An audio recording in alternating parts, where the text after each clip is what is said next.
Call the meeting to order. My name is John Campbell. Apologies to those joining us online for the late start today. I'll ask for a motion to approve the agenda. Moved by Councillor Farah. All in favor? Thank you. Are there any declarations of possible conflict of interest? All right, seeing none. Need a motion, please, to approve the public meeting minutes of December the 1st, 2022. Moved by Marcel, thank you. All in favor? And we have a number of deputations today. Just before I get to number 5, we have deputations on item 6, the Office of the Commissioner of Housing Equity. We have deputations on the update on the tenant-led improvements in basement spaces, and on the operational performance measures 8A and C, the tenant engagement refresh, and on the public, on the work plan for the TSC committee. So most of these items looks like are going to be discussed. Are there any, and so now we move to the business arising items. And we have a deputation from Catherine Wilkinson. So let us just give us 1 second to join Ms. Wilkinson to the meeting. Sonia, if you can allow her in. Thank you. Ms. Wilkinson, can you hear us? Yes.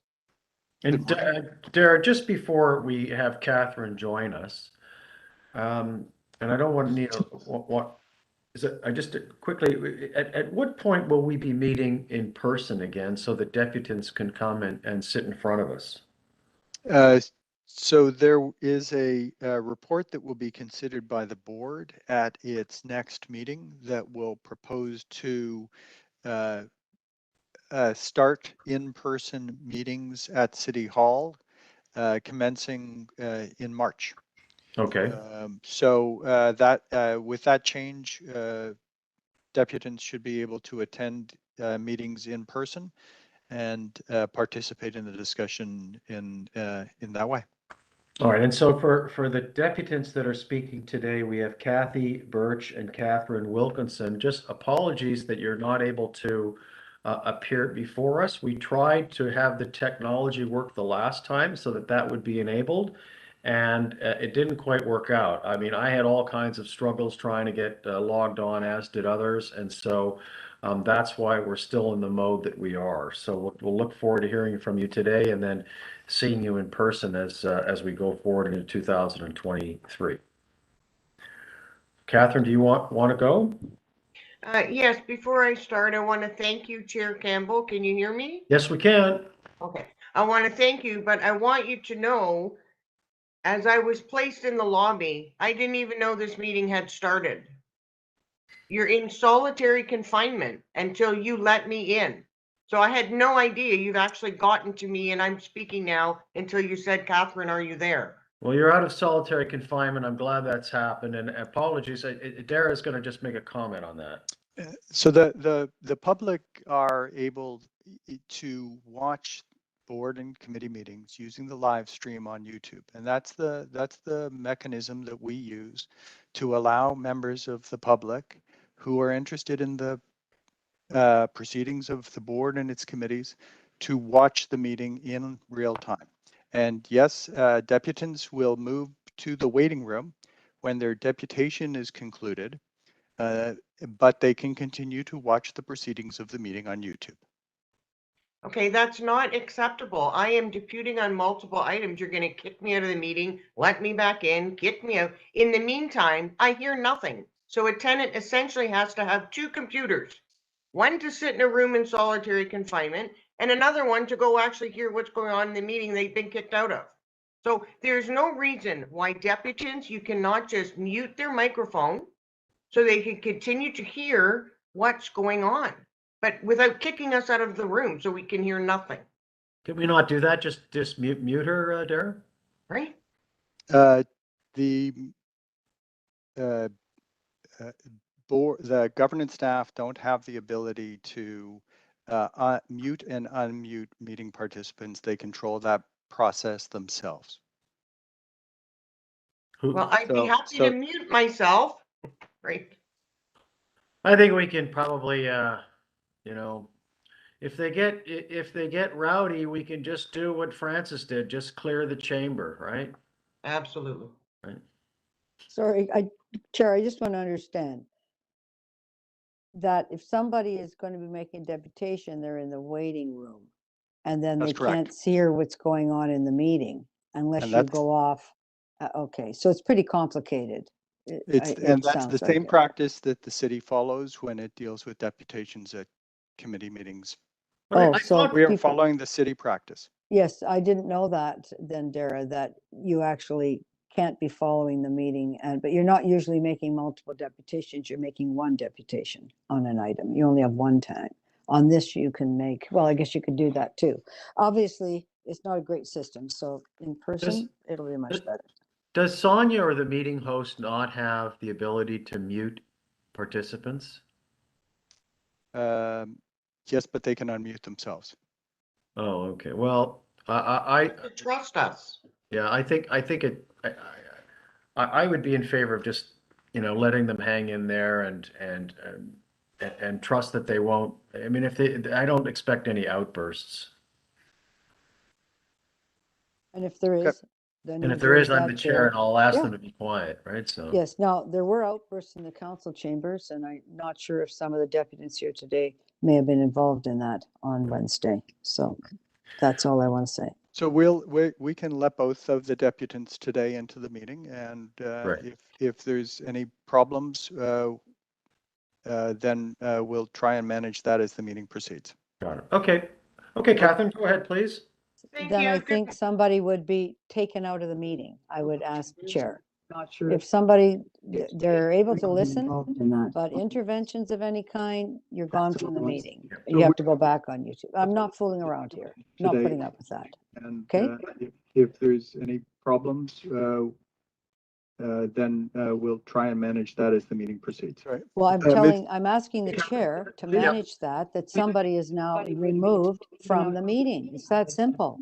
For sure. Here's the rule. If you're staying on, here's the rule. It's not try to manage. This is what's going to happen. You're gone from the meeting. You have to go back on YouTube. I'm not fooling around here. Not putting. Mayor Campbell, I believe we need individuals to be on mute. I think we're getting some background I feedback. see that, yes. So if you're on the meeting, Miguel, please mute your, I'm asking let's mute your microphone, please. that somebody, All righty. Miguel, mute your microphone. Or you'll be out of the meeting. Okay, I'm Catherine, sorry. please proceed. There we I think go. yeah, thank you, Catherine. Please proceed. Thank you for your consideration and accommodation. So good morning, everyone. I'm speaking to item number 5, specifically action item number 6, the background on access control and governance. So at the October 2nd, 2018 BIFAC meeting, I have the BIFAC report in front of me, and this item was presented and received for information. It was not approved by BIFAC. There were many moving parts and potential cost implications to be determined, and it talked about the challenges of the existing system and proposed recommendations to address them. Such things as company-wide policies and procedures for managing the existing system and proposed recommendations, and the potential need for updating or replacement of the software system. So it wasn't a done deal, it was in progress. The report does not identify, that went to BIFAC, it does not identify how changing this staff process would impact on service delivery to tenants. And it does very much so. This is an on-demand tenant-facing service that has been provided by superintendents for many, many years, long before we had service hubs. If you lose or damage your fob, you simply talk to your superintendent and they would get this resolved almost immediately. The proposed system creates additional levels of bureaucracy and delays in providing tenants with a fob, which may be urgent depending on the nature of the request. For example, if you have a new caregiver coming in, you need to get a fob so they can access. If your fob stops working and you can't park your car, you can't get in the building, you need to go down and talk to your superintendent and get that addressed. If tenants are having visitors who require overnight parking, the tenants must speak to the superintendent to get their fob program for a period of time they have that visitor. So while revising policies and creating internal control mechanisms may be necessary, site staff know your tenants best. This is a tenant-facing service, and it should continue to be provided at the local level. The second piece to that briefing note discussed CCTV access, and it indicates that CSU consulted with various internal departments in 2020 regarding who had access to the corporate CCTV system. And we learned that, corporate staff had unrestricted access, and this has since been removed. The appropriate mechanisms and systems were not in place to mitigate risk to the corporation and proposed steps to address them. Sheila Penny, former COO, presented a report on March 24, 2021, the following year, on CCTV and crime prevention. She indicated CCTV footage is limited to staff who require the information in the performance of their duties. This included superintendents. In late last year, management imposed restricted CCTV access to superintendents so that they can only access live camera shots during regular business hours. And this is a problem because it means superintendents can no longer identify or address tenancy management issues that occur after hours or on weekends. And we all know this is when most of them happen because there is no staff on site. So I'm going to give you some examples. There could be illegal dumping by non-tenants. There could be drug dealing going on. There could be non-tenants loitering in the buildings after hours. Slip and falls may be happening. The tenants are the eyes and the ears of their communities, and we bring issues to the attention of site staff. This promotes and reinforces a positive working relationship as staff are able to address them, instilling a more positive perception of community safety.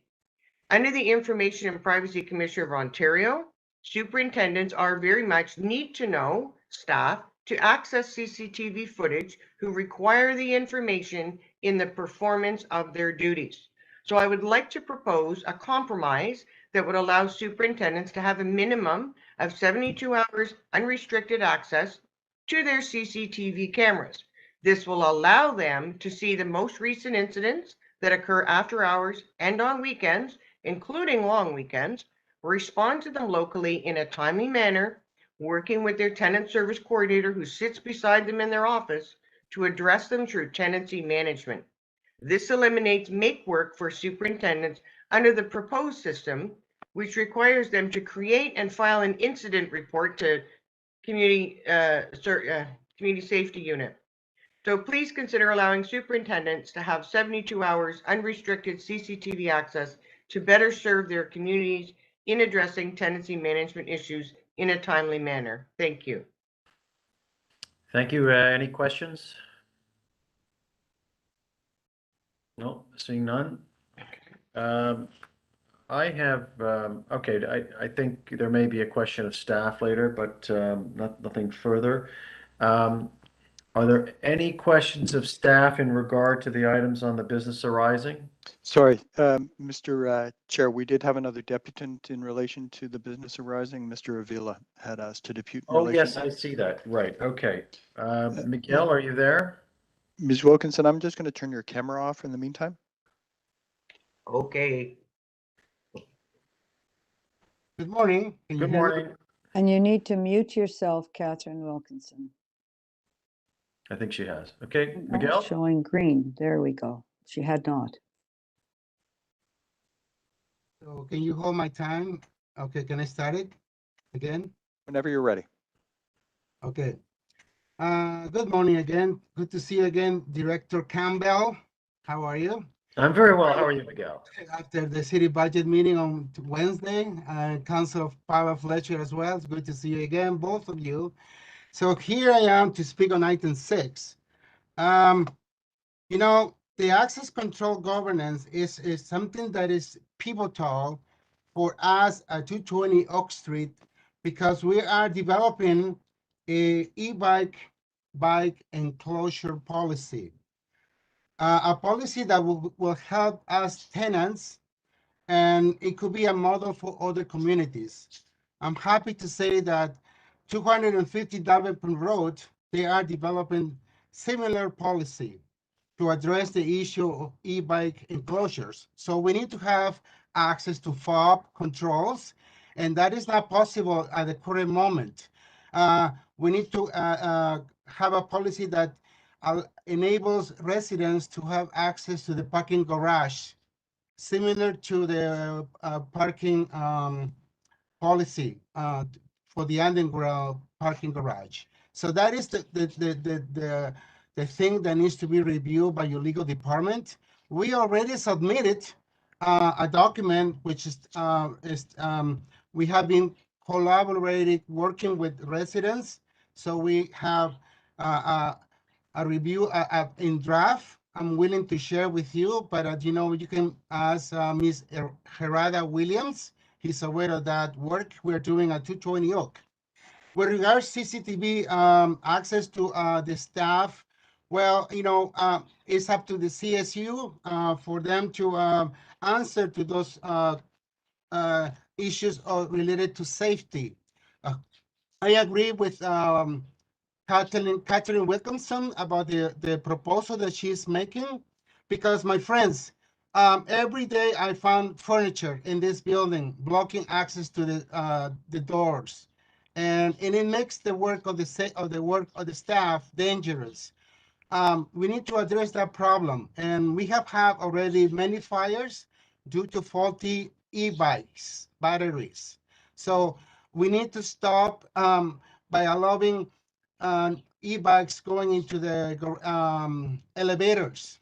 So hopefully with the tower renewal project, we will have more spaces at 220 Oak Street.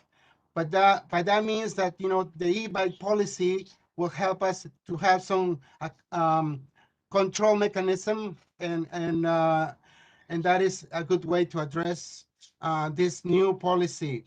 With regards to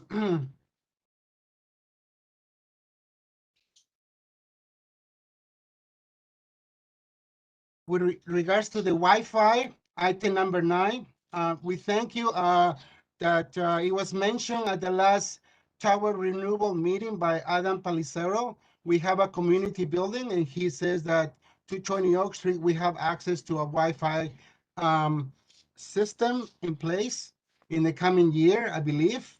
And this will be amazing, because we're going to have doctors in a nurse station on the basement level. And also our gym will be relocated, so we need access to a Wi-Fi booster to address the lack of Wi-Fi in the underground community rooms. That's it I have to say. Okay, all right, very good. Thank you, Miguel. Appreciate your comments. Any questions of the deputant?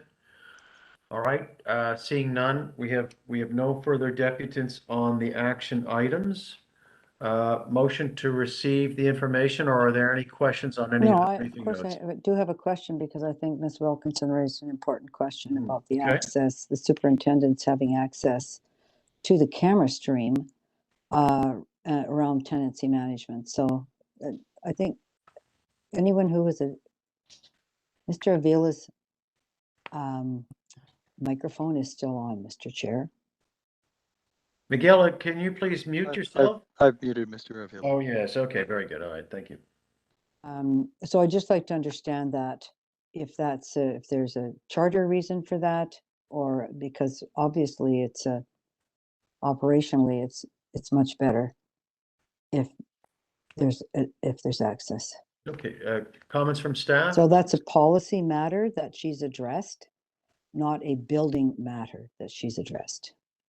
So through you, Chair Campbell, I'm going to ask our Senior Director of the CSU unit to speak to that. I know that we did start to have conversations at the operations team in terms of reviewing the superintendent access limitations, and that's one of the pieces that I think we've heard from staff as well as from tenants. So Al, if you can speak to that, please.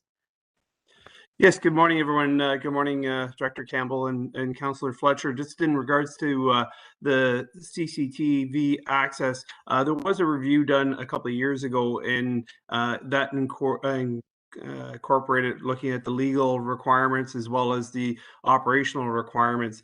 And at that point, there was restrictions placed on different staff. And the superintendents currently have live viewing staff. They do not have the ability to go back and review past video. They would have to contact CSU staff, and CSU staff would then assist them in retrieving whatever they require. I do like the fact that Ms. Wilkinson has provided an option that we can definitely take away and review. 72 hours is something that we may be able to fit in the legislation, but we will work with the legal team and with operational staff to see if that is a viable solution. And when was this change made? The change was made, if I will confirm the date for you, but I believe it was in 2020 or early 2021. And that was based on recommendation from? That was our based legal- on yes, my apologies. That was based on a review of the situation, because if memory serves me, there was an audit recommendation that we had to review it. Again, I wasn't in this position at the time. I'm going from memory from what I heard, but I will confirm that for you. But legal was consulted, operational staff was consulted, and ultimately the new process was implemented in that time frame. And the audit was done by? I will find that out for you. Again, I apologize because again, I That's wasn't in okay, this you'll find position out. yet. Yes. And so we'll keep this one going on the agenda, John Campbell, please, as the business arising. And then operational staff, did that include the superintendents in that discussion? And who was leading it? Ms. Penny leading it? Are you leading it? At this point, I will find out all that information. I apologize about the actual review that happened. I was, again, I came in post it being No, it's fine. implemented. So I yeah, I understand. will find that out. So Yes. that was under the former chief, Bill Anderson, and the former COO, Ms. Penny. So I need to know how that decision was made and whether or not frontline staff were actually asked. And Mr. Campbell, I'd like to keep this on so Okay. we can react to, I think Ms. Wilkinson's brought up a very important issue. I'm sorry that staff, CSU, and didn't have a look at that, because operationally, when something happens on a weekend, then you have to bring the CSU, whereas you could just have a look and then call the CSU. So to my mind, it's backwards, overly bureaucratic. Superintendents don't have a lot of time. They're quite busy doing a lot in buildings. So let's not add more onto them. We don't need to. That's my first point. So I'd like that back.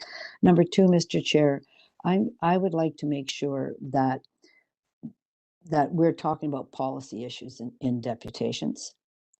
And whether I think some of the issues that get brought up about individual buildings should best be dealt with at whatever the tenant forum is in that community.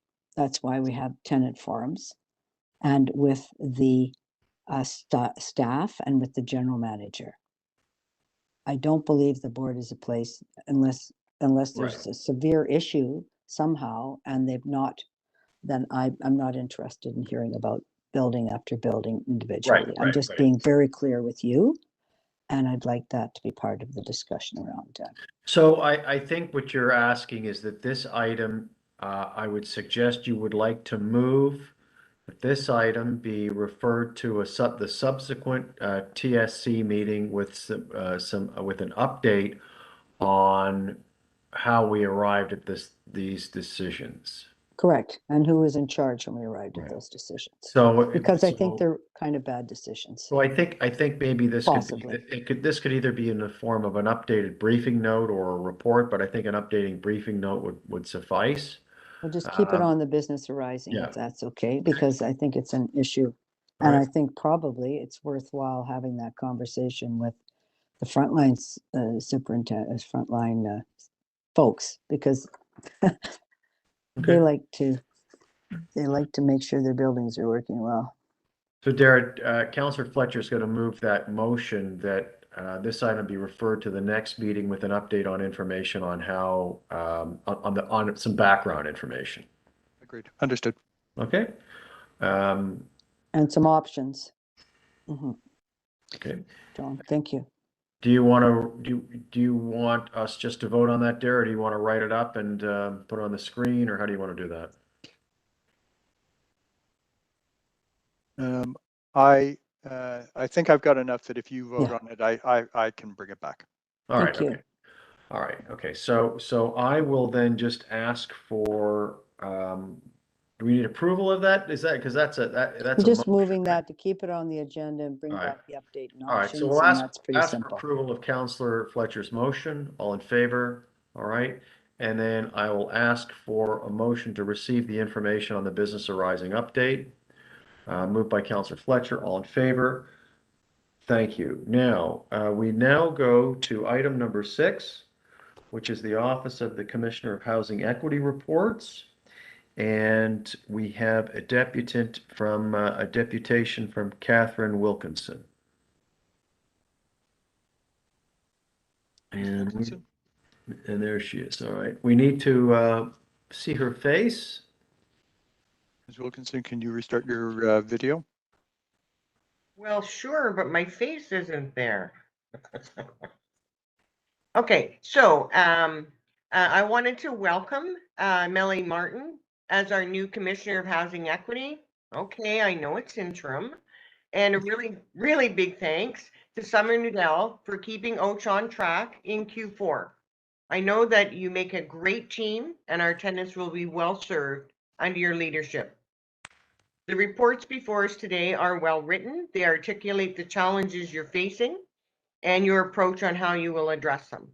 But I also want to recognize the importance of the work you are doing with Toronto Community Housing staff and providing training so they can gain confidence in resolving these complex arrears files at the local level without the need to escalate it to OCH. So that's really great progress.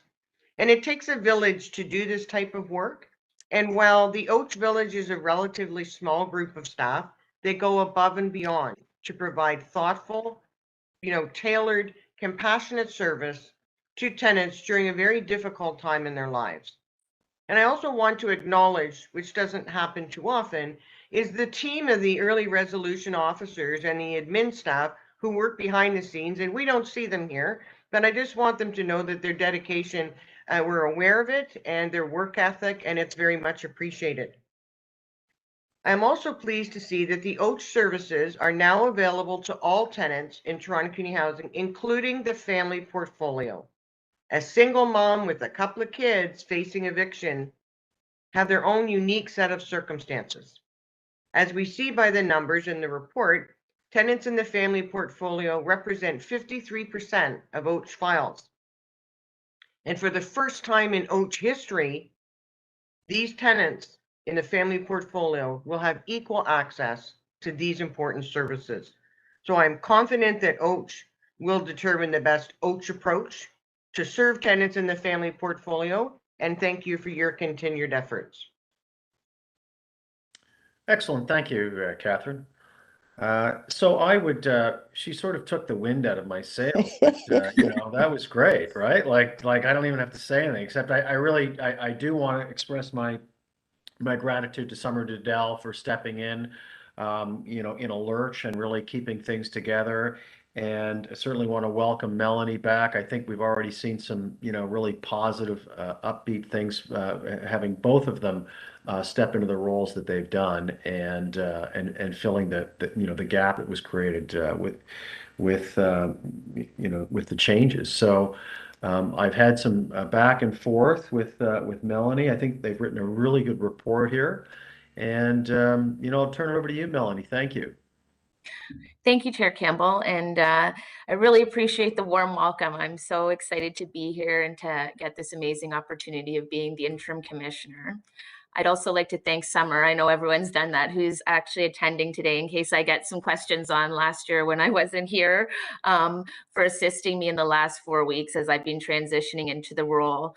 I'm really excited that she stayed on as senior advisor as well. That being said, through you, Chair Campbell, if you don't mind, I'll just go through the 2023 work plan. Sure I thing. think we might, when I go through the 2023 work plan, a lot of the 2022 results are embedded into it. So you may not want me to present the 22. I've got it ready to go. But yeah, so I'll just start with the 2023, the work plan and what That's our great. thoughts are. Okay. So after receiving feedback from the board in December 2022, the work plan has been rewritten to incorporate specific and measurable goals. So the new work plan, which you have in front of you, organizes the work of the office into three main goals, which include ensuring successful tenancies, training, and reporting. So I'll provide a brief overview of each of the goals. So goal 1 is ensuring successful tenancies. So this goal is the bread and butter of the OACH operations. It describes the case management and auditing work conducted by the EROs, and it now also includes measurable performance outcomes. Goal 1.1 refers to managing referrals to the OACH through supporting TCHC to resolve more arrears files through the application of the Stage 1 checklist. This checklist is key to the OACH being able to provide intervention to files which are complicated, difficult to resolve, and require additional specialized support provided through the early resolution officers. The checklist, developed in collaboration with TCHC, will ensure that only those files which are appropriate for an OACH intervention are referred to the OACH.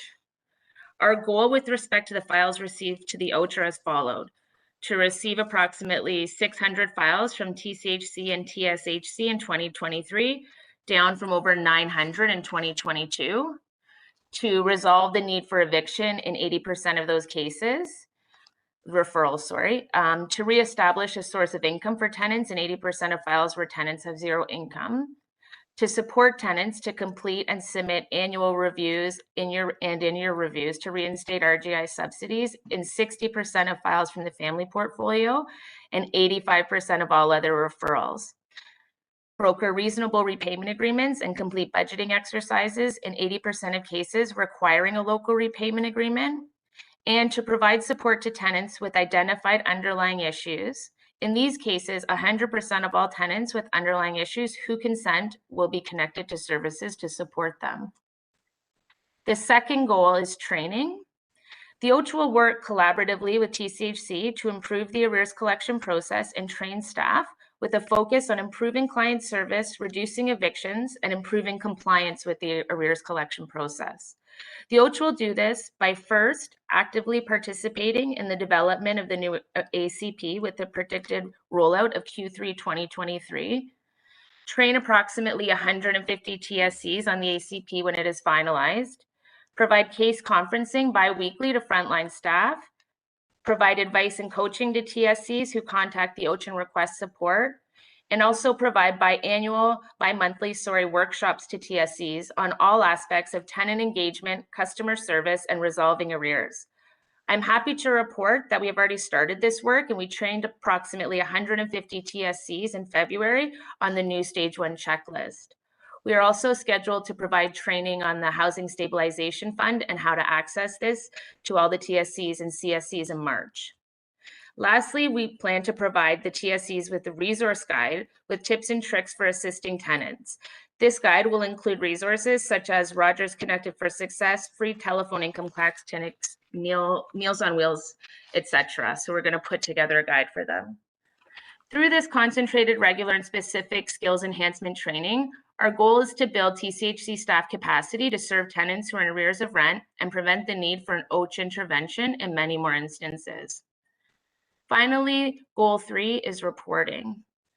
So with the addition of the TSHC, the reporting requirements for the OACH have increased. The OACH is committed to completing 4 quarterly reports for TSHC and 2 biannual reports for TCHC in 2023. These reports will provide progress updates on the training and on OACH-specific outcomes. Our first biannual report will include a review of the findings from the family portfolio in 2022 and will provide some insights that will assist in finalizing the OACH terms of reference. It will be a busy and productive year for the OACH, and the whole team is enthusiastic to put these goals into action. Thank you. It's great, Melanie. Thank you very much. And I just want to say that I appreciate, and we work together on this, but I think the addition of some of the numbers in there to quantify, targets and what's been done, I think is very helpful. Councillor Fletcher. Yes, thank you both for working on this, and thank you for Summer Riddell for stepping in I guess I just want to ask Jag within this, because at a certain point, we said simply go to the OACH because it was unsatisfactory, what was taking place in ability to solve things. And I believe that was with the former COO. But I'd like to know, do you have a percentage goal where you'd say that of all of the arrears, of all of the rent cases that come in, of all of the issues that come in, a certain percentage would have to be solved in-house at the TCHC side before things go to the OACH? Because at one point, I think we were sending everything there. And I don't know what your goal is. Through the chair and Councillor Fletcher, to respond, we don't necessarily have a percentage goal, but it's very much in line with what you're outlining to. And I see Nadia is ready to weigh in as well, but we're looking to substantially improve that referral rate to OACH. I know that sentiment of everything goes to OACH is what we are actually working on. I believe it's a collaborative effort between Nadia and Melanie in order to achieve that. So I guess I'd just like to see that kind of plan, because if there isn't one that's established and approved, then I know what will happen. There, Absolutely. and I appreciate the numbers, Melanie. So the number of staff that currently exist to deal with the tenant issues and the number of OACH staff, that's numbers that I'd like to hear, please. If you have them. If not, we can come back to it next time. So Nadia, she's asking how many staff deal with the issue of arrears? Regular So staff. we have approximately 150 TSCs. And to answer the earlier comment or question, we've been working closely with Melanie Martin and her team. We had a meeting yesterday actually to discuss this, to triage all OACH escalations or referrals. So right now it's about 30% where OACH, based on a spot audit that actually not a spot audit, we actually went through all the files. About 30% of the files will be able to proceed directly to L1 based on the preliminary review by OACH. There's approximately 60% of the files that need to go back to the teams for servicing. And that's the chunk that I really want to work with the teams on to ensure that they're following all the steps in the arrears collection process so that they're not sending premature referrals to OACH. So that's the chunk that we really think we can tackle. And I think there's another, if my math is wrong, 20, it probably doesn't add up to 100, but No, there's it's 30 and approximately another 60, so you gotta 20% tell me that, about the other 10. yes, Yes, that 10%. goes directly to OACH based on the analysis. So again, I think where we can really make a dent is on that 60%. And with the training and support from OACH, we're really hoping to support the frontline staff to be even more effective in addressing the arrears. So that's kind of the area that we're focusing on. So just to carry one more question, Mr. Chair, is that, and I hear, Melanie, there's kind of a professional development piece that you're building in to work directly with the staff. And then I guess, where's that accountability that that's working? Is it going to sit with you to report out to the board and say, done all of this and still getting this amount? I'm interested in that because I think it's a very good approach to be there and helpful and helping people work through so they're learning how to do that. Because we've had this for such a long time that the staff growth is the number one issue for us to handle these issues, complicated ones. Thank you. Yeah, through the chair. Yeah. So what I think we'll be looking at is, even as we roll out the training, I think we'll be reporting a little differently to the board, because we're going to begin to start auditing before the cases kind of even get to us to make sure that TCHC has followed the arrears collection process. So I see a little bit of a shift in that. So we'll be reporting on if this N4 checklist is working. We also plan to review that within 60 days. And I think I'll have to work with Nadia and come up with some way that we can track to make sure the training is effective, and to give TCHC the ability to advise us what they would like us to train staff on. So if they're seeing a gap in the process, that they can bring that to our attention and we can work together to provide that training to the staff.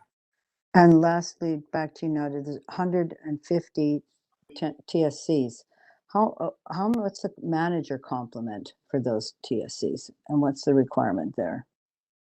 So through the chair, we have 3 supervisors per region that report up to the manager of tenancy management in each of the regions. So there's 1 manager and 3 supervisors for each of the regions. So 9 supervisors in total and 3 managers.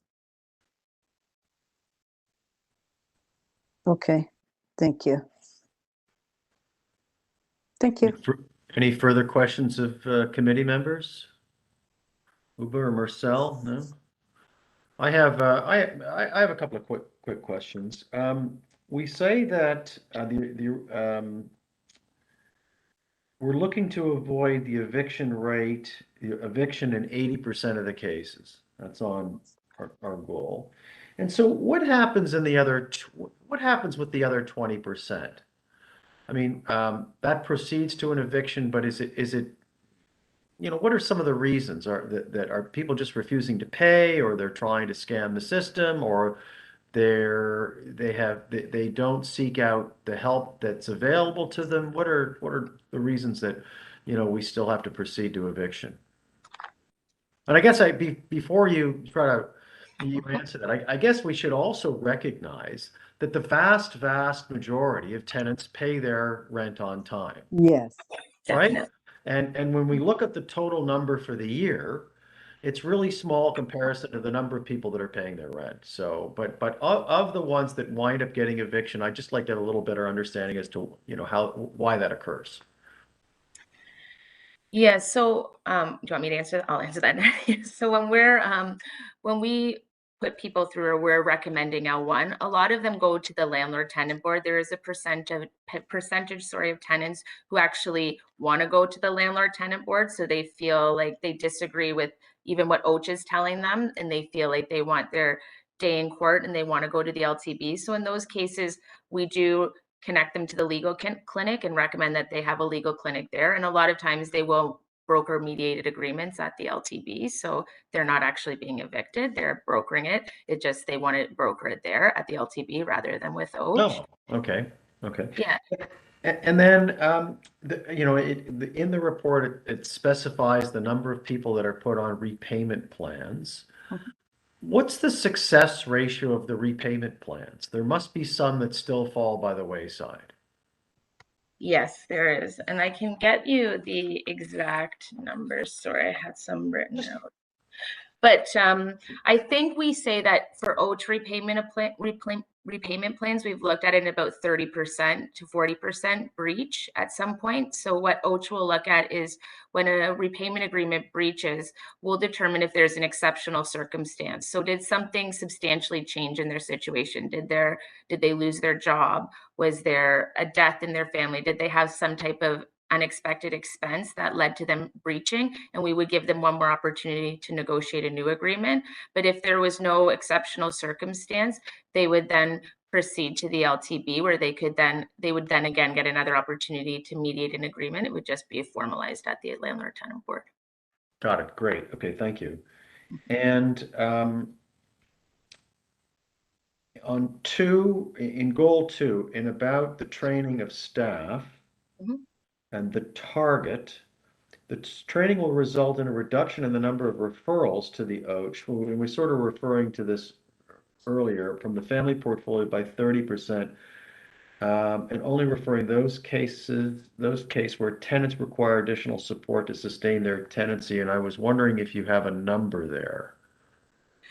Yes, so the number there is, it's part of 1.1 as well, but it's 150. So how we calculated that was we looked at the number of referrals from the family portfolio of tenants we received that are on OW and ODSP.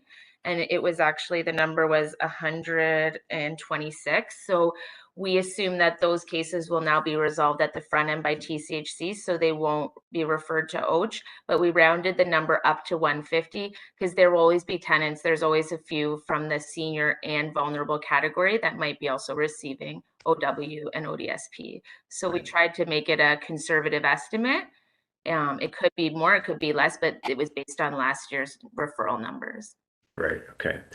Okay, so if there's no, thank you very much, Melanie, and thank you again, Summer. And if there's no further questions, I just need a motion to approve the work plan of the OACH, moved by, I'll move that, Mr. Chair, but I do want to thank you for the time that you've spent in with the OACH, with Summer and also with Melanie, and your interest and expertise and kind of moving this to a new level. I really you. do want to Thanks, Paul. recognize you for that. Okay, appreciate that.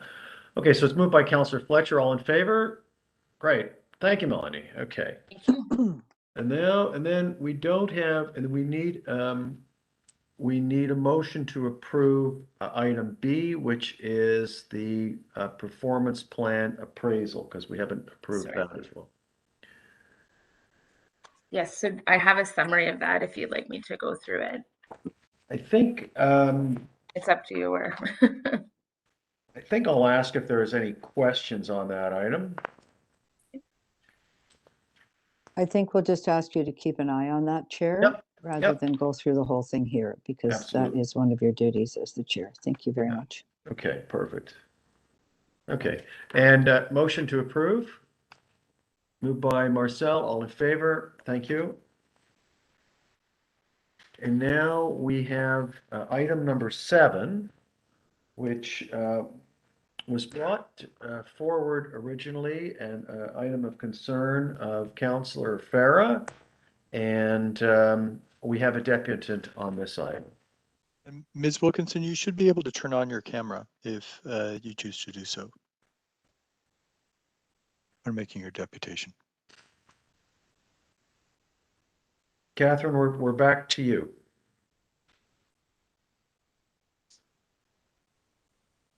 I believe you're still muted. Let's go. Okay, I'm in. Great. All right, thank you very much for accommodating me. That was very helpful. Yeah, so I wanted to speak to this item because, you know, it's been identified as an area of risk for the corporation, and we have to weigh in on the impact to tenants and look at ways we can address this that, you know, includes everybody sort of at the table. So in some instances, it may be after basement improvements have already been done by tenants that we're looking at this, and the need to mitigate the risk to the corporation and, of course, our labor partners, and find a balance that considers, as I indicated, the needs of tenants with basements, and create a new tenant policy for future basement improvements. So historically, we all know that Toronto Community Housing was severely underfunded, and my guess is that basement improvements were at no point in time a priority. You know, standalone homes back in the day were allocated $2,000 a year for maintenance, and that's very telling. So we have 6,000 basements in these various types of housing, and it indicated the annual unit inspection was to include these basements. So perhaps there is a report coming forward through operations around the findings of those audits that identifies the number of units that actually performed basement renovations and the number of units that put the corporation at risk and associated costs to remedy them. So I don't know if this is 2, if this is 5, if this is 400, like we don't know what those numbers are, but we certainly need to get out in front of it. So we'll need to consider that some changes may have been made by a previous tenant. And would those changes be grandfathered in, or would it be imposed upon the current tenants to be held liable for the cost to revert them? You know, there's many moving parts. Family sizes are changing. COVID happened, so there was that, you know, which forced families to remain in their homes for extended periods of time. And Toronto Community Housing staff are looking at this policy they were going to implement to provide some flexibility for tenants, and found it was too restrictive, the policy, and went back and revisited it, I think upon this committee's request. And it, after further review and consulting with other subject matter experts, proposes to leave the policy as is, and here we are. So I'm throwing this out there because somebody has to say it. No tenants were involved in the creation of this policy that we're working on. So what happens next? God help me, but I'm going to suggest we actually create a working group comprised of facilities management staff and tenants from across the portfolio who live in some of these types of housing with these basements to talk about their needs, what tenants can do, and what the landlord will do in partnership to improve these spaces before finalizing a new policy. Facilities could undertake, a state of good repair as, related to these basements, and identifying, some standard basement improvements that specific to the type of housing, and plan for this work to be done over time to be included in future capital repair budgets. Where with structural or electrical work, well, that would need to be done by, licensed contractors or, our own labor partners. And that would be done through the program at no cost to tenants. I'm not familiar with the types of issues that need addressing in these basements. Some things could be something as, like a rattling noise from furnaces or access to the water tank. There may be need for maintenance on some of those things, or perhaps an enclosure to prevent small children from accessing them. There could be a musty odor, which often happens in basements, and whether provision of humidifiers might address that issue. We know that cement flooring is not forgiving. Provision of flooring and painting is typically done by the landlord. So I look forward to hearing from the committee members and seeing what a policy might look like. From a landlord's perspective, basements were probably more meant for laundry purposes and storage, and not necessarily additional living space. Thank you. Thank you. Any questions of the deputy? Okay, all right, seeing none. Questions of staff? Uba? Comments, questions? I'm not trying to pick on you, Uba. I just want to make sure you have an opportunity to talk about it. Thank you so much. I appreciate that. Thanks, Catherine. I look at the report, when I see 30,000 to put down, and then later on, it could be even more money from the tenants. To me, from the get-go, that doesn't look like we're supporting tenants. I mean, I understand tenants are saying we're gonna pay this out of pocket, but to me, that's just too much money. And the other part of the report, it says exactly the same thing that we had last time when we had the report in front of us. So there's no change. There's no improvement. There's no willingness to meet tenants halfway. So I don't understand. Okay. I don't know. Maybe Alan can speak to that. How we change things from last report. How can we improve this? How can we, as Catherine suggested, maybe create a working group of staff and tenants, and see how we can mitigate this and improve this. I don't know. Ellen, did you want to make a comment, or did you want to just? Okay. If I may, absolutely. So thank you through the chair and to Director Farah.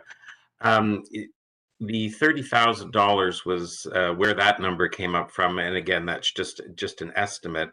Is taking a look at what it would cost when a building permit is required, which is required for anything other than what we've previously outlined in the report, and we did have that confirmed through a third-party consultant.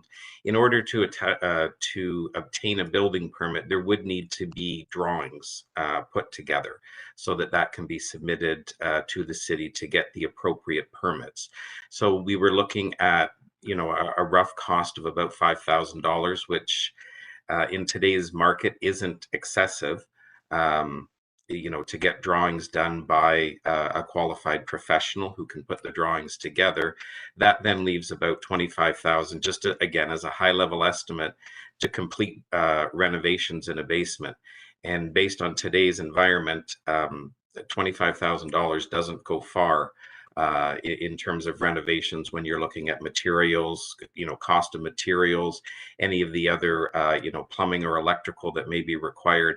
It is expensive. So that's where that dollar value came with. We weren't trying to make it punitive or anything like that. We were just trying to be realistic, so that someone didn't get into a renovation and realize that you know, $5,000 isn't enough to renovate a basement. So that's where we came up with that dollar value from. There was thought put to it, as well as you know, reviewing today's costs, as well as consulting with our third-party consultant.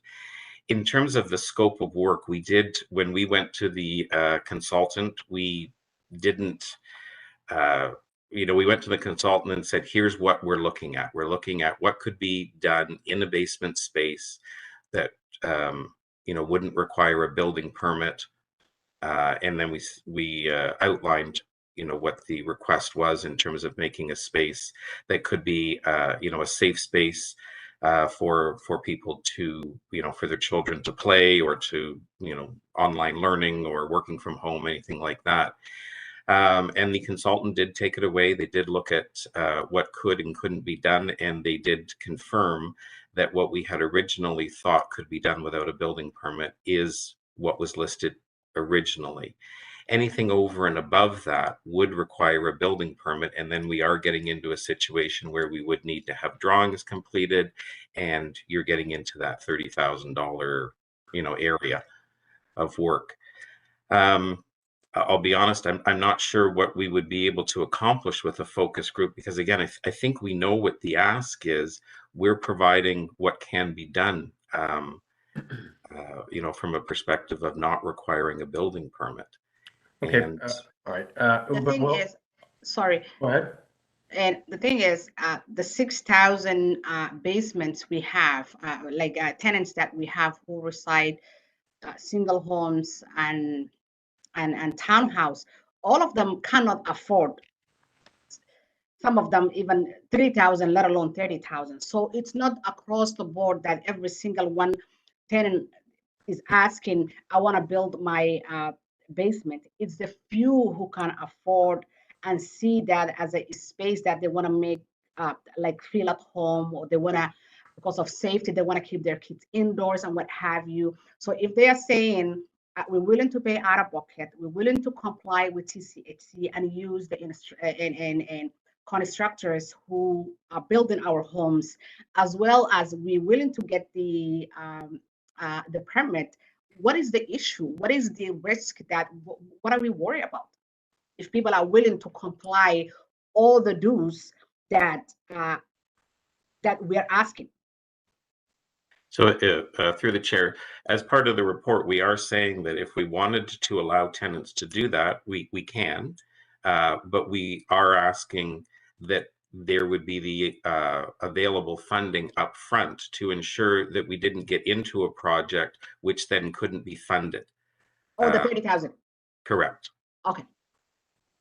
And that's what we're saying. If a tenant had the available funding, you know, to required to hire the consultant to have the drawings done, and then, you know, had available funding for whatever the estimated construction cost was, then we could look at having that done. Oh, And okay, thank you. Maybe I misunderstood when I was reading. I thought you're saying we don't support this, but if we're saying whoever can afford and willing to have to, I mean, comply with TCHC rules and regulations and can afford to do this within and come up with the 30,000, we're allowing that. So I'm okay with that then. Yeah, we are saying from a broad perspective, generally speaking, we are not supportive of this because of the risks that are involved in it. However, we are saying we are trying to be flexible, and if it's the will of this committee and the direction of this committee, then we would go down the road of, if a tenant was you know, able to provide that they had the funding available for it, then we would do it on an exception basis. Okay. Councillor Fletcher, did you have a question? Your camera's off now. Yeah, if not, I'll wait till Paula comes back. So I've got a couple of questions. I mean, obviously staff doesn't want to do this. One of my questions is, there are obviously in this city other landlords of townhouses other than the public housing provider. Just having trouble getting the video on. Yeah. I'm just going to ask a couple of quick questions, Paul, then I'll go to you. Have we looked at what other landlords do if their tenants, or do we know of circumstances where there are other landlords of townhouses and what they do in this circumstance where their tenant wants to make a basement improvement? So we did consult with other housing providers. I did also reach out to the contact I have in the apartment association, which isn't exactly the same, but they do speak with other landlords. And generally, unless it was an improvement that the landlord had made, as part of the building and as part of renting out a townhouse, for example, making it, with legal bedrooms and bathrooms, for example, in the basement.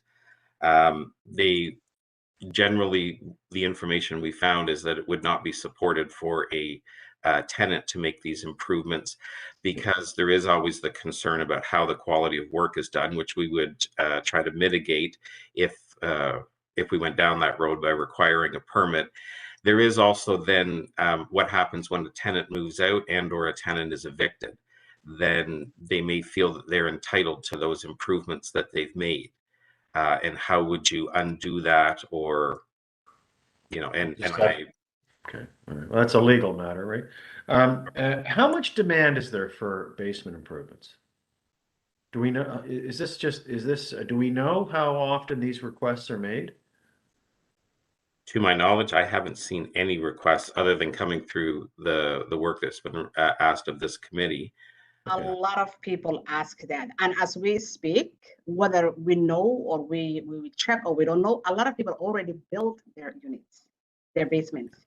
The whole reason why I come to realize, John, is not as a tenant, but as a housing provider. I manage a housing project. And a lot of my clients, especially from John Gallen, North Etobicoke, more than 100 people were coming to my office panicking and saying, we didn't know the policy, we didn't read the policy, we're supposed to read the policy and not build the basement, but we did. And now TCHC did what do you call an audit inspection, and then the super came and was threatening people, you're going to be evicted if you don't fix this, demolish this with your expenses. And they were giving people a week or two. And that's when I see like close to 80, 90 people having the same concern. That's when I reach out to the board and I bring this to the board. Okay, I'm going to let Councillor Fletcher, while I reflect on that, do you have some questions? Paula? Uh-oh, is she frozen? Or she's there? Councillor Fletcher, did you have some questions? You're on mute. I didn't have my hand up. Oh, you did not have your hand. Okay, so we don't get official, we haven't had official requests. I mean, most of these people in terms of basement improvements, and this is for Alan, would they be looking to put in, a couple of walls and a door? Is that essentially what they're looking to do to create a bedroom? I'm not able to answer that, Chair Campbell, because I haven't had any requests. Our concern would be if someone is making it into a living space, that we would have to make sure that all of the fire required. Correct. Like if you make it, that all the permits were done, that there was the required and proper egress that's there. It does put the corporation at a significant risk when work is done without a permit, as well as it puts not only the corporation, it puts the inhabitants, the tenants, people who are in that space at risk. But if we had a policy and a mechanism by which that tenants could work through this, where it requires a building permit, it requires inspections, then that completely mitigates the risk against the corporation, does it not? Correct, it would, and that's what we are saying. If directed, then we would allow tenants to make changes to their basements. Tenant paid for changes to their basement space, and that's what we were saying. Then we would require knowledge up front that they had the available funding to be able to pay for such an endeavor. And we would also have to take a look at what the request was, because adding a bedroom, for example, into a unit could change the rent, or someone could be overhoused or something like that as well by making changes like that. Well, but it also, if somebody's making a capital improvement to a place that they're renting, if it's done properly, it increases the value of the unit. Is that not correct? It could, yes. It could, right? It's not gonna detract from the value of the unit. So, I mean, It may impact their rent too, is another thing, if you're adding a bedroom. Well, that would be not very great if if at their expense, they add a bedroom so that there's more comfort, and then we jack up their rent, I mean, that's kind of, I mean, I would think that we would do that maybe for a subsequent tenant, but not for the one that was there. But so I mean, I would like, Jag mentioned earlier about, the fact that we should be talking about piloting. And I don't think it would be that difficult to pilot something like this, to give it a go, given that we haven't even had any official requests. But to work with tenants, as Uba said, and Uba, I don't know, you were talking about people who presently live in TCHC or in other buildings? TCHC. TCHC. Yeah, so I mean, I don't know where we go from here. I mean, I'll leave it to the committee. I mean, I would like to be able to if someone, needs another bedroom because another child has arrived or they've got teenagers that need more space or what have you, I would like to be able to accommodate that under certain conditions, and that we set the ground rules for how it's going to occur, and then work with the tenant to enable that. Given what Uba said. But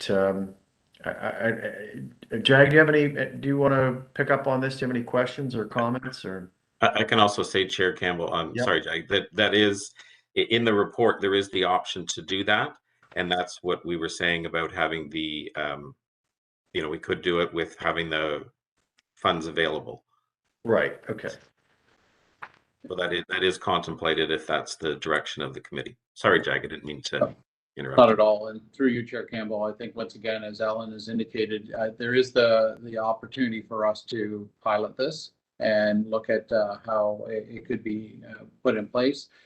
We certainly need to reflect on the risk as far as, if instances of installations have been done without the appropriate permits and all. We just need to ensure that we are taking the appropriate steps in order to manage overall. But certainly, I think there is the opportunity to attempt this and pilot it. Good. Okay. So Dara, we would need a motion from a committee member to do so. Yes, and I think what the committee would be asking staff to do is to come back to the committee with a plan and identifying the cost associated with the implementation of a pilot that would facilitate this work. Because beyond the cost of the renovation itself, there will be a staff component, because there will be people who will be required to review plans, ensure that there is compliance with the requirements of the conditions that are established by the city, make sure that appropriate insurance is in place. There will be costs outside of the cost of the renovation that attach to this work.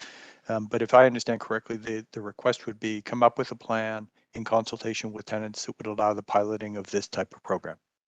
Right, but and let's not overstate the costs and try to make it out of reach. Sure. Because right now we have no requests, and Yes.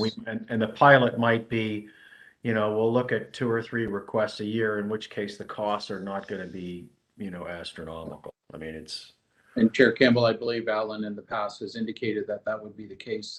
Right. Certainly, we would expect. We believe the volume may be low, and therefore we'd be reflecting any costs to certainly be in line with that.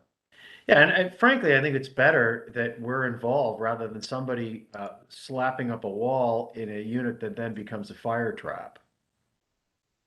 If that could happen. So, all right. So Uba, do you want to move that staff come back with a plan for a pilot then? Thank you. Yep, Ellen. Thank you, Chair. I'm just wondering if it would make more sense if we had a real life situation to do. that would, like, if there is a tenant who is interested, that and perhaps Director Farah may know a tenant who's interested in this, we could then work with that tenant, and that would help develop the plan. Other than, I mean, we can try to make up a plan, but until we go through a real life example, I think we might get a better plan if we were actually dealing with a specific project, and then we can learn from that, and then develop a policy after that. Well, I would suggest that we come up with a plan, a policy, because we don't have anybody ready right now that we know of, and then modify it as necessary.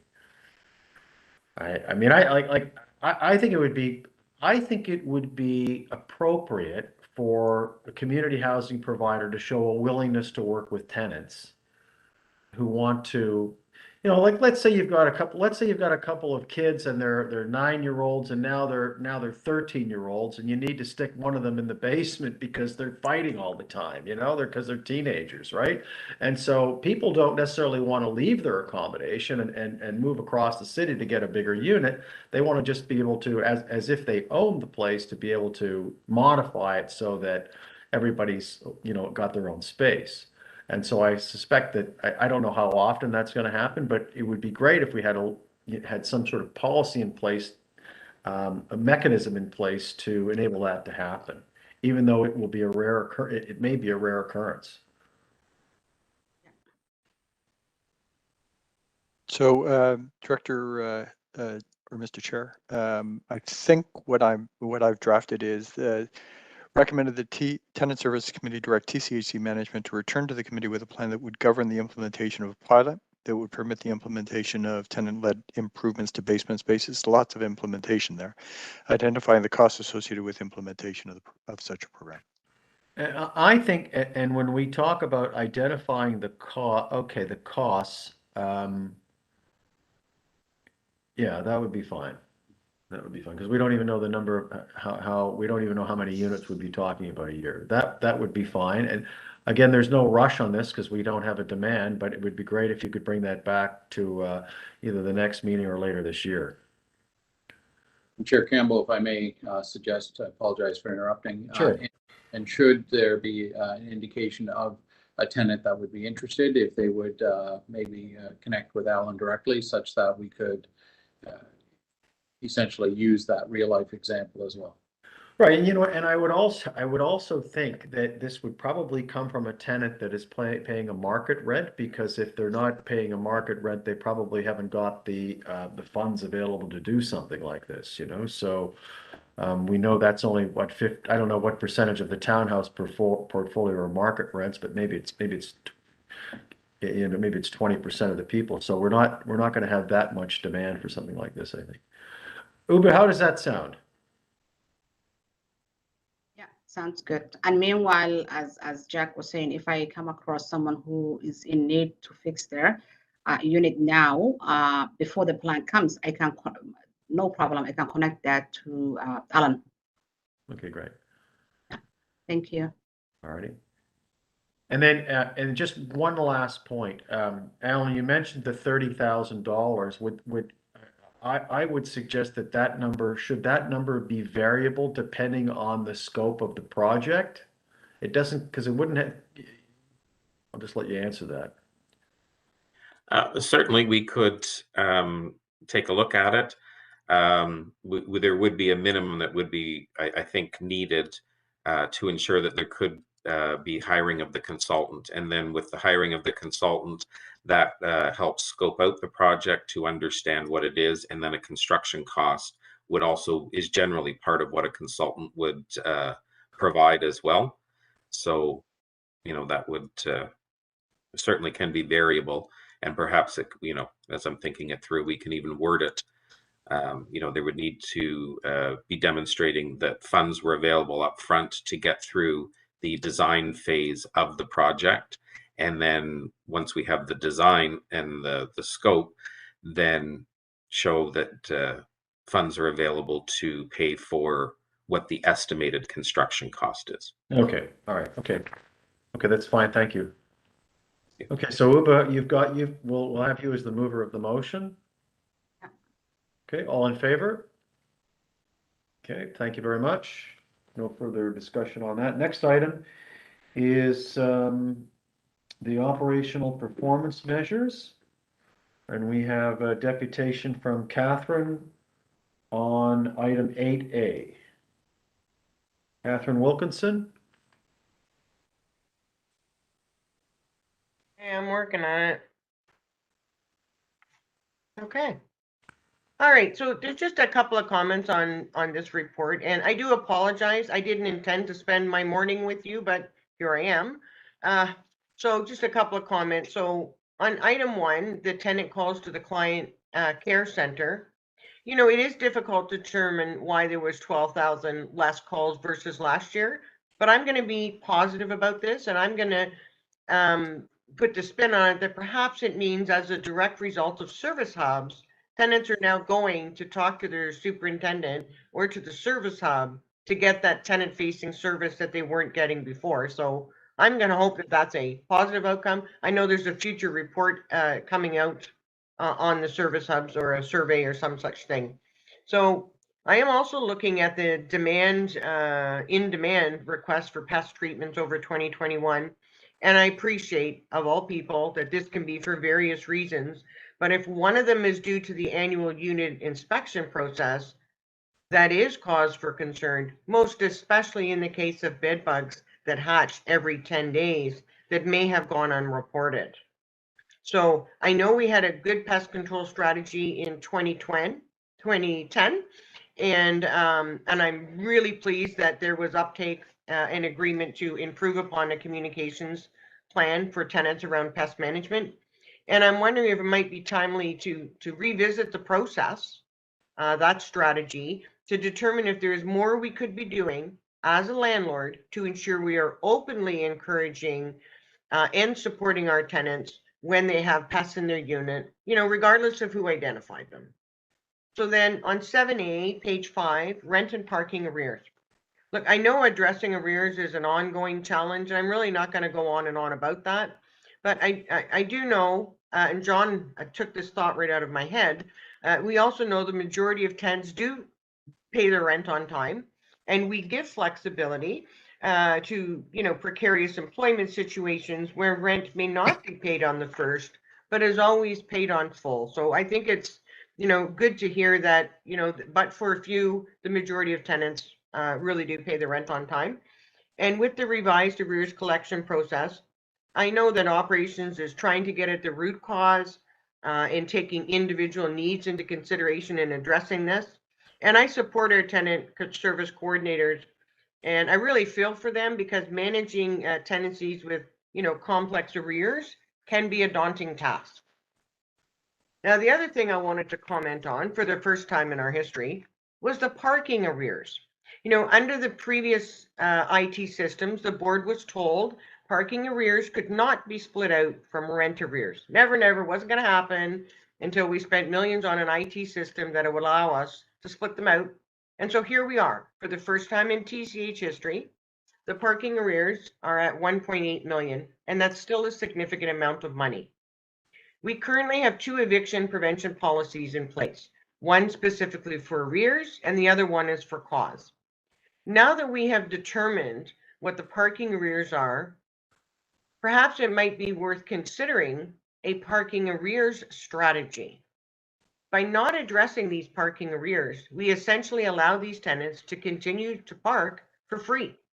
We do have control over our parking lots, perhaps creating a standard parking arrears letter, encouraging tenants to make a repayment plan, letting them know what actions could be taken by the landlord, such as removing fob access to the parking lot, canceling their parking sticker, and cars that are parked illegally on our properties can be towed.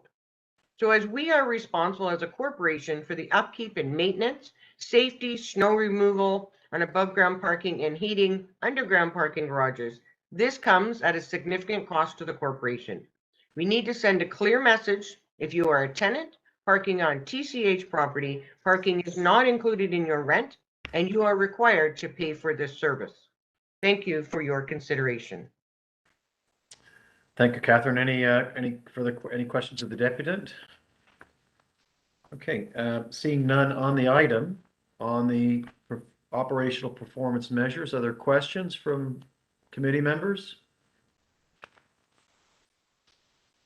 Okay, not hearing any. I'll follow up on the deputant's comments. Natty, I guess this is for you. What steps do we take to address the parking arrears? So to you, Chair Campbell, the comments are well taken. I don't think we have a specific parking arrears strategy. It's part of our overall arrears collection process, but I do think there's mechanisms in place, such as fob access and other pieces that I think we would need to consider differently. So that's something I'm going to take away and work on with my team. But right now they're treated, they're included in the package when we follow up with tenants on their regular arrears. So we just need to follow up in terms of whether there's a customized approach we can take with parking arrears. And do they pay that separately, or is it part of their rent? It's paid separately. It's not considered part of the core rent, which is why we have rent and parking arrears separated out in the Right, system. okay. And are the rates, do the rates rise? Are the rates considered too high? How much, I don't know what the parking rate should be. What can you tell me about that? So overall, our parking rates have been fairly static over the last several years. We're working specifically on our non-tenant parking rates and charges, and so we're looking to raise those in 2023. We haven't looked at raising tenant parking rates yet. We wanted to kind of go through non-tenant parking at first, but what I can do is I can bring in sort of a range at the next meeting and kind of speak a little bit more specifically to it. But it is significantly lower than a commercial parking lot or any other parking lots available to our tenants. Has there ever been any consideration to having the city manage our surface parking lots? So through you, Chair Campbell, I think we can ask Alan Murray. I know there was some conversations in terms of working with Toronto Parking Authority around our commercial lots. And through the non-tenant parking piece, we're also looking at what systems we have in place currently to support that. So Alan, I don't know if you have any comments in terms of our commercial access lots. Thank you, and through the chair. So yes, we have been reviewing lots where we have a third-party Toronto Parking Authority that have the lots. Now there are some implications, I understand, from our team regarding those lots and the agreements that we have with TPA, and also our ability to be able to even look at changing providers with that. I understand, and perhaps Dara may be able to comment further on it, that there was, if we were to exit agreements that we have with TPA, we wouldn't be able to enter into them, regarding a motion that was made several years ago about charging for parking in our properties. So that does play a factor in when we're looking at it. So we are limited with the ability that we have in terms of the parking. In terms of true commercial parking, we have as in a commercial tenant who has parking spots, that's very limited. So we do have some lots that are managed by Toronto Parking Authority? Correct. And so they're open to the public? Correct. Right. And would tenants park in those lots overnight? Anyone would be able to park in the lot. I can't say, sorry, through the chair, Chair Campbell, I don't know who parks in the lots, but they certainly would be able to, as long as they, paid the proper fee. Right. It's one of the, just like a machine, like you would see at any green key lot. I mean, in my neighborhood, there's on-street parking that's, I guess it's collected by the city, and it's like $1 every 12 hours because there are tenants that do not buy underground parking. So the city's made it very affordable above ground parking, but they're still collecting.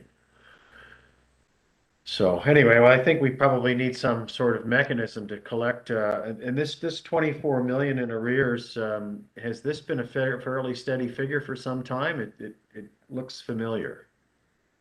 So Director Campbell, the arrears did go up quite a bit through the COVID months and subsequent to it. So we are working to address it with the start of our new Chief Financial Officer.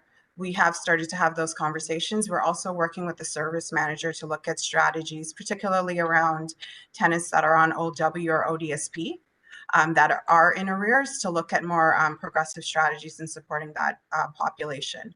We're also still kind of dealing with the new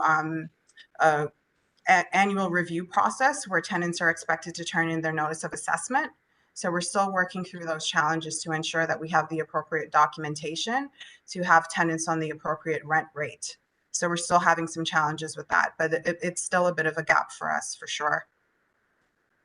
Okay, if there's no further questions, a motion to, sorry, I think Director Charlebois has his hand up. oh, sorry, there we are. Okay. Oh, yes, I see the hand. Hi, Marcel. Sorry, please go ahead. Okay, just on the parking again. So like who actually takes care of the parking lots? Like, are there like regular patrols? Because I do know for a fact that especially this parking lot and this one I'll speak of is like there's tons of cars there at nighttime, cars that shouldn't be there, right? And sometimes they take up other people's spots who rent those spots, but you never see anybody coming in to do like a nightly to check to see if the little stickers on the car, and if that car is not supposed to be there, then they get a ticket, or anything like that. Like I personally don't see it. I'm out quite a bit with my dogs, so I'm wondering like is there like any kind of patrolling going on for that?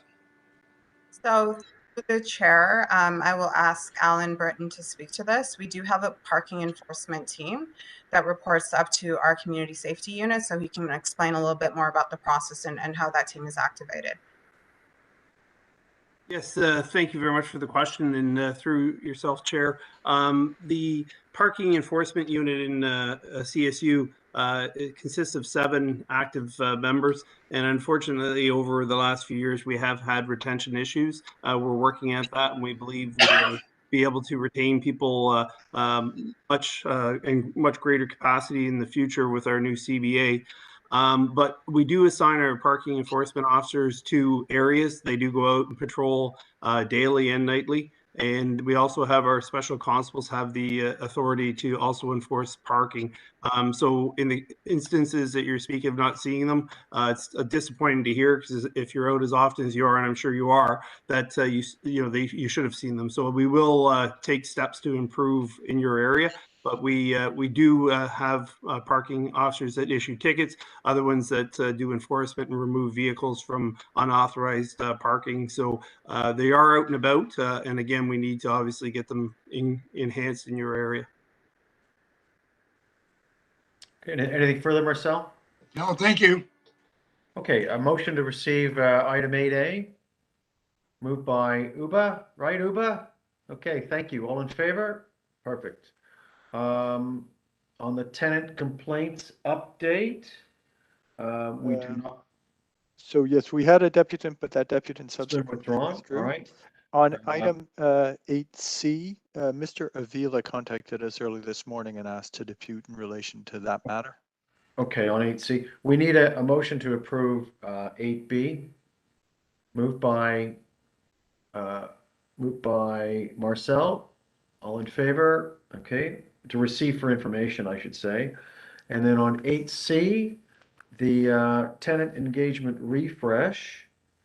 So we have 2 deputants then, is that the case? No, one withdrew, and Mr. Avila and Ms. Birch also withdrew.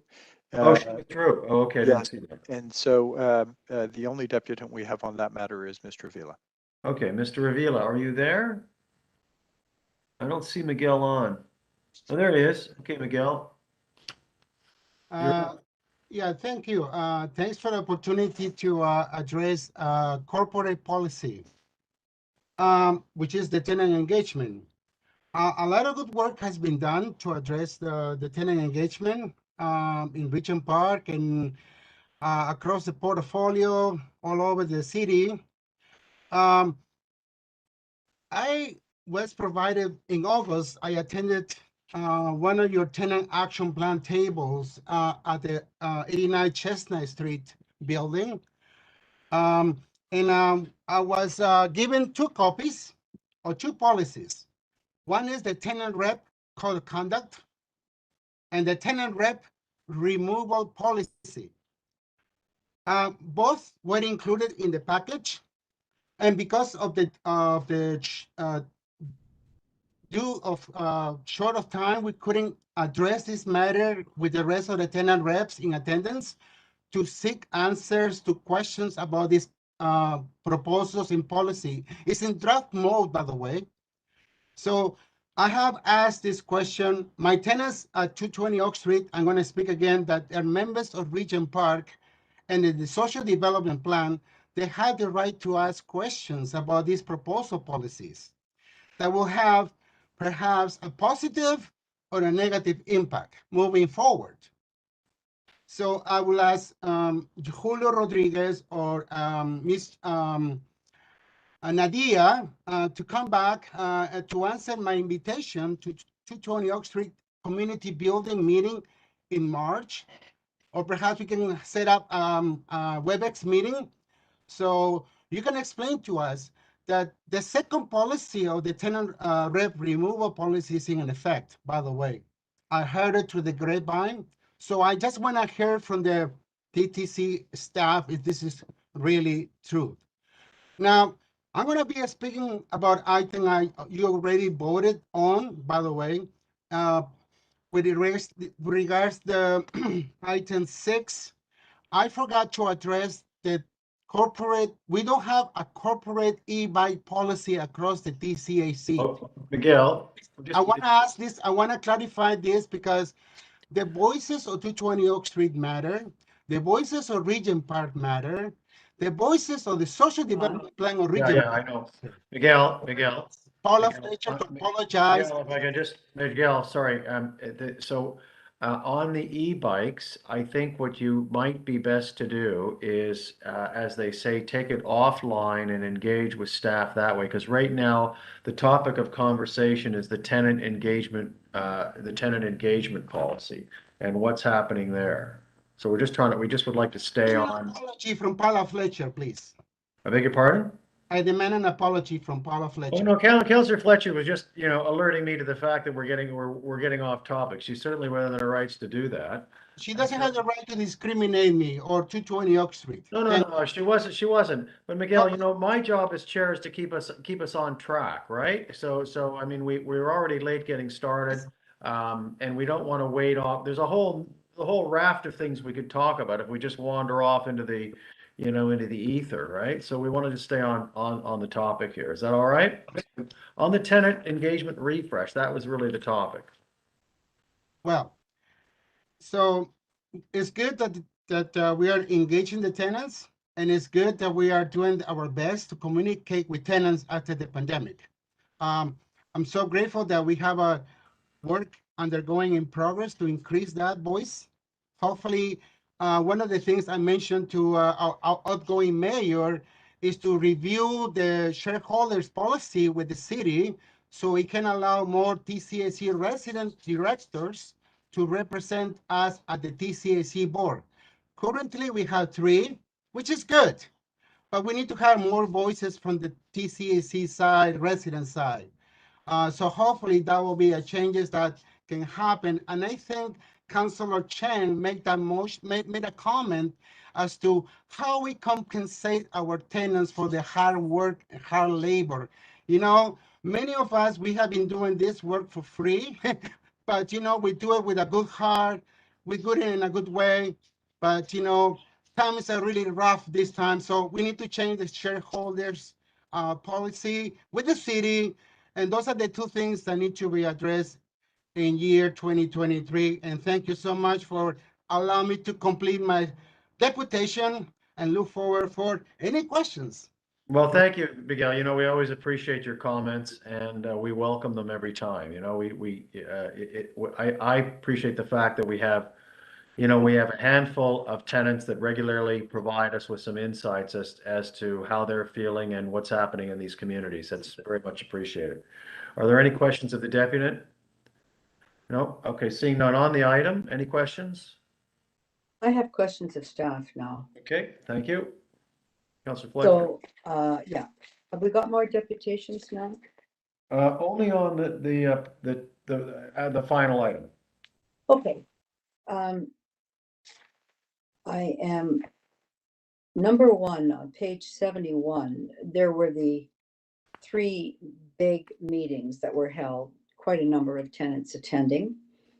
And I understand what the staff did there, but I would like to actually hear the issues that were raised by the tenants in groups. And I don't see that here. So this is about staff, not the tenants. And I'm going to ask that we get that, all the issues that were raised. Just let's hear what they had to say, because you're reporting that that was part of the tenant engagement. So I think that's pretty important. If there are any themes and what tenants directly said. And understand that some of the sessions were lively. I'll put lively. On the tenant refresh, I want to go back to the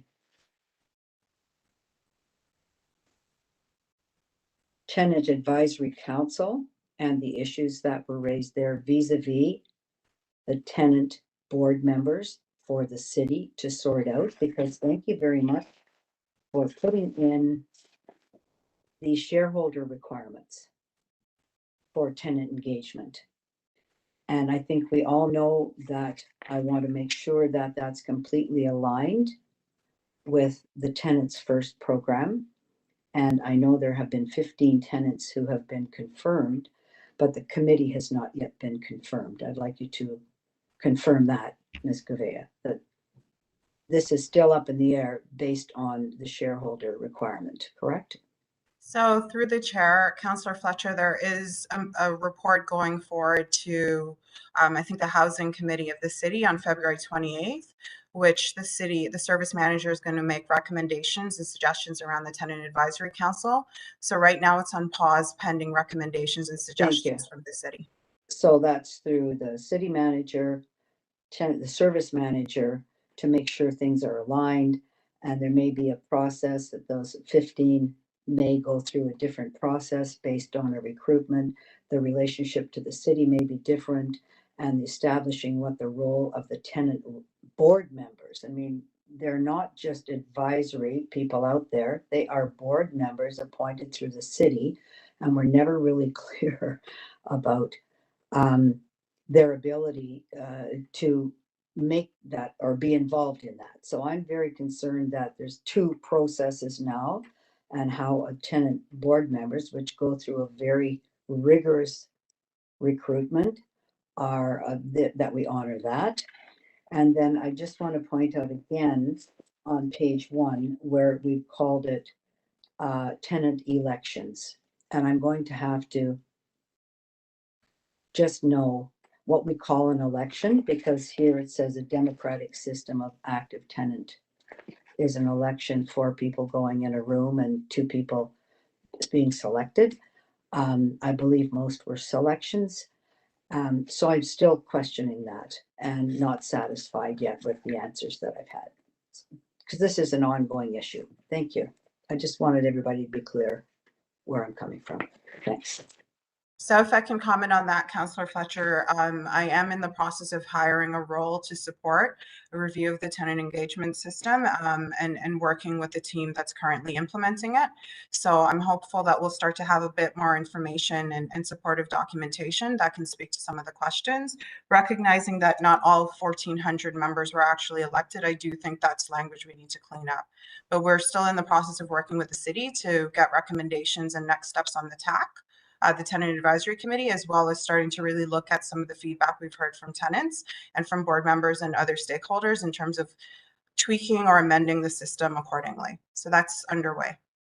So just to recap, for the issues that were raised at the 3 meetings, I think it's helpful for us to understand that, and looking on this report, this issue of elections, understanding what actually happened. And lastly, what happened to the previous tenant reps who were fired, Ms. Wilkinson being one of them. And then just understanding the role of our board members and everybody understanding what that is. So that's it. Thank you. Okay.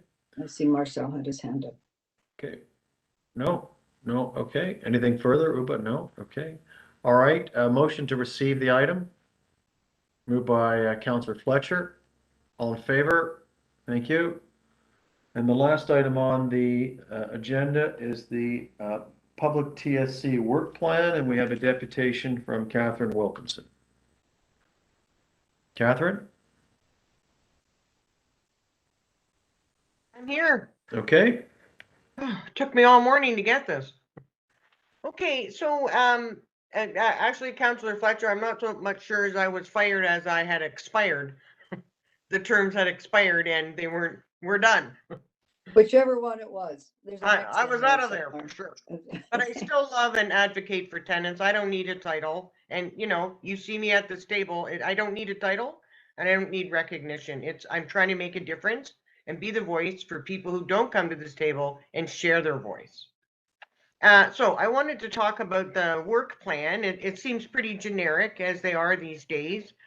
And I just had a couple of suggestions, and you can throw them out the window or do what you will. But a couple of things I was wondering if perhaps we should be having a conversation about, you know, pest control strategy 2.0, given, fluctuating and increases in managing those issues. The other item that I wanted to suggest, and it may not be supported, is there's a tenant chargeback fee process. So for instance, if you throw your bag of garbage and it misses the bin, you can be charged $25 for that because the superintendent has to pick it up. Now it's at the discretion of site staff, and the really concerning part is it's like a sliding scale. So it's not only discretionary, the cost that a tenant would be charged will also vary. And so at one point we had a list of what, intentional damage or non-compliance with your lease on the property. We had a public list. If you intentionally damaged something or broke a lock, this is how much it would cost you to repair. And I understand taking that down because in some respects it scared tenants into not reporting maintenance issues because they thought they'd have to repair, they have to pay for them. But there has to be somewhere, it shouldn't be for management to know and tenants to find out when they get an extra charge on their rent. So in regard to the work plan? Yeah. Yeah, so this is something I'm suggesting, John, for the committee. That's a tenant facing issue that isn't really on the work plan. Okay. So I'm throwing it out there for your consideration. I'm not finished. Okay. So that was one of my suggestions. The other one is perhaps that there should be an update to the air conditioning exchange program. I know, with the heat alerts in Ontario the past few summers, and the City Planning and Housing Committee will be considering an upcoming report on whether landlords in Ontario should be required to provide tenants with AC units or cooling rooms. Perhaps this is the time to get an update in the off season on the success of the existing air conditioning exchange unit. I think there's about 14,000. And BIFAC was the recipient of this last report. It never came to TSC, and I think it's an important report for TSC to be aware of. before the heating season, cooling season is upon us. So, and I'm not sure if the Community Safety Advisory Committee has its own work plan. I haven't figured that out yet. So I had a couple of safety items that I was going to suggest, whether they go here or that's separate. But the CCTV cameras, a status update on what's happening with those, maintenance costs, issues related to access, I suppose, and a community safety update, because I don't really see that on the work plan. It's on Q2. Okay, so what I saw was there's an update to Toronto Police Services. And I that was kind of strange for me to read that. And then the other issue, and I think there has to be a conversation also related to CCTV cameras, but that third-party providers are removing access to lobby cameras for tenants. And that's a very serious safety and security issue. And I had a brief conversation with the committee. I'm not going to get into it here again, but I think it's an important conversation that needs to happen.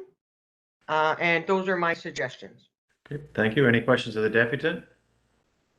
Okay, no, any questions of staff on the work plan?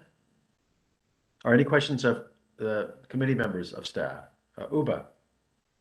Yeah, and about the air conditioning, is there going to be a continuation? I don't know if everyone gets the exchange and everyone has air condition.